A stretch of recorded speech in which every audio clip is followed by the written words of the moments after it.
Dalam keadaan kekenyangan, Abu Nawas kemudian meletakkan kendi itu pada tempat semula dan kembali melanjutkan pekerjaannya tanpa merasa bersalah. Tidak berapa lama kemudian, majikannya pun kembali dan juga dengan membawa sebungkus roti. Alangkah terkejutnya tuan majikan itu ketika mendapati kendinya dalam keadaan sudah kosong. Selain itu, ia pun mendapatkan jika sepotong pakaian di tokonya telah hilang tanpa laporan. Ia kemudian berbicara sendiri, "Ini pasti ulah Abu Nawas." Tuan majikan pun langsung menghampiri Abu Nawas yang sedang sibuk menjahit pakaian. Ia kemudian berkata, "Hai Abu Nawas, apa sebenarnya yang telah terjadi?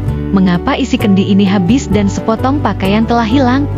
Tanya tuan dengan kesal. "Maaf tuan, tadi sewaktu tuan pergi, ada sekelompok pencuri datang mengambil sepotong pakaian," kata Abu Nawas. "Lantas apa yang kamu lakukan terhadap pencuri itu?"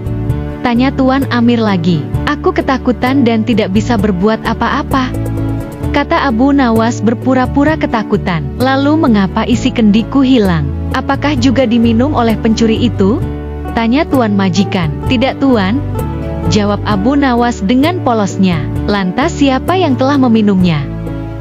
Tanya tuan lagi. "Sekali lagi mohon maaf tuan majikan, karena takut akan dimarahi oleh tuan, maka aku putuskan untuk memilih bunuh diri saja menggunakan racun yang ada dalam kendi itu.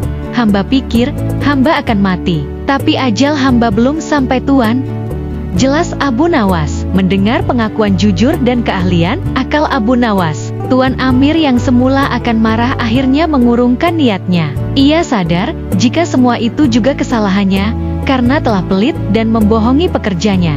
Abu Nawas adalah seorang yang cerdas dan memiliki banyak keterampilan.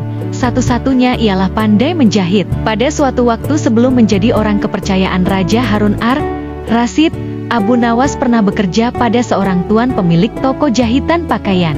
Abu Nawas adalah pekerja keras, ulet serta rajin, sehingga ia sangat mudah dipercayakan oleh tuan majikannya. Sehingga ia dianggap pekerja teladan di tempat kerjanya. Akan tetapi, tuan tempat Abu Nawas bekerja itu sangat pelit. Tuan itu tidak pernah memberikan bonus atau perhatian meski Abu Nawas adalah karyawan teladan dan rajin bekerja. Tuan majikan Abu Nawas sering membawakan banyak makanan ke tempat kerja, tapi hanya untuk dimakan sendiri saja dan tidak pernah mau membagikan sedikit untuk pekerja-pekerjanya. Hal inilah yang lama-kelamaan membuat Abu Nawas menjadi jengkel atas sikap pelit tuannya. Suatu hari, tuan majikan Abu Nawas datang dengan membawa satu kendi madu. Melihat majikannya datang dengan membawa sebuah kendi, Abu Nawas langsung menghampirinya dan berkata, "Tuan, untuk apa kendi itu? Bolehkah aku meminta isinya?" Tanya Abu Nawas mengharap. Karena khawatir Abu Nawas akan meminum madunya, si tuan pun terpaksa membohongi Abu Nawas dengan mengatakan, "Wahai Abu Nawas, kendi ini berisi racun dan aku tidak mau nanti kamu mati karena meminumnya," jawab majikannya. Abu Nawas hanya mengangguk. Ia mengetahui jika tuannya itu berbohong. Ia juga mengetahui jika isi kendi itu adalah madu yang nikmat, karena aromanya sempat tercium olehnya. Ia pun mulai memutar otak. Tidak seberapa lama setelah itu, tuan majikan tempat Abu Nawas bekerja pergi untuk suatu keperluan. Karena merasa aman dari gangguan Abu Nawas, ia pun meninggalkan kendi berisi madu itu begitu saja di atas mejanya. Abu Nawas tidak membuang-buang kesempatan itu. Ia pun berusaha menjual sepotong pakaian dan kemudian membeli sebungkus roti yang akan dimakan dengan madu tuanya itu. Tidak menunggu lama setelah roti dibeli, Abu Nawas langsung melahapnya menggunakan madu milik majikannya. Ia terus memakan dengan lahap dan tanpa sadar telah menghabiskan semua madu di dalam kendi itu.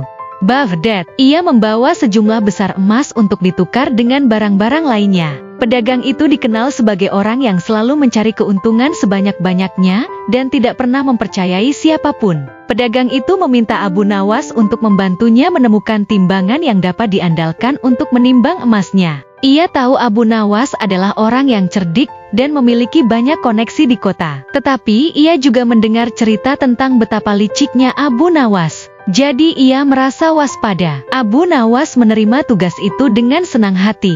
Ia membawa pedagang itu ke sebuah toko alat timbang dan meminta pemilik toko untuk menunjukkan timbangan terbaiknya. Setelah memeriksa berbagai timbangan, pedagang itu tetap tidak puas. Ia curiga bahwa semua timbangan itu telah disabotase untuk menipunya. Melihat kekhawatiran pedagang itu, Abu Nawas mendapatkan ide jenius. Ia menyuruh pedagang itu menimbang batu seberat 1 pon dengan salah satu timbangan. Kemudian, ia menyarankan agar batu tersebut dibawa ke toko emas dan ditimbang kembali dengan emas seberat 1 pon. Pedagang itu melakukan apa yang disarankan Abu Nawas. Hasilnya, berat batu dan emas ternyata sama, sehingga menunjukkan bahwa timbangan di toko alat timbang adalah akurat. Pedagang itu akhirnya puas dan memberi Abu Nawas hadiah untuk bantuannya. Namun, ia tidak pernah menyadari bahwa itu semua adalah akal cerdik Abu Nawas untuk membuatnya percaya pada timbangan di toko.